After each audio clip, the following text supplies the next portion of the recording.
உத்தரகண்ட்ல ஒரு ஏரி இருக்குது. இந்த ஏரி முழுக்கவே எலும்புக்கூடுகள் இருக்குது. இந்த ஏரியை ரூப்கண்ட் ஏரி அப்படின்னு தான் சொல்லுவாங்க.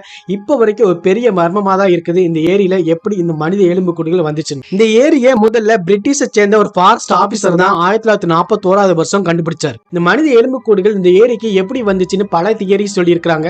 இரண்டாம் உலகப் போர் நடந்தப்போ ஜப்பானை சேர்ந்த வீரர்கள் பிரிட்டனை தாக்குறதுக்காக இங்க வந்தப்போ குளிர்ல நடுங்கி இறந்திருக்கலாம்னு சொல்லப்படுது. ஆனா அதுக்கு பிறகு ஆராய்ச்சி நடந்தப்போ இந்த மனித எலும்புக்கூடுகள் எல்லாமே வயதானவங்களா தான் இருந்திருக்காங்க அப்படின்னு கண்டுபிடிச்சாங்க. வயதான மனிதர்கள் ஏரிக்கு வந்து தற்கொலை பண்ணிருக்கலாம் அப்படின்னு சொல்லப்படுது.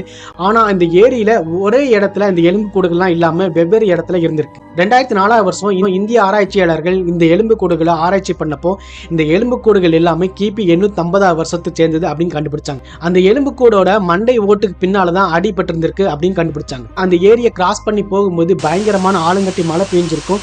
அந்த ஆலங்கட்டி மழை தலைக்கு பின்னால அடிபட்டு மக்கள் எல்லாம் அந்த ஏரிக்குள்ளேயே விழுந்திருக்கலாம்னு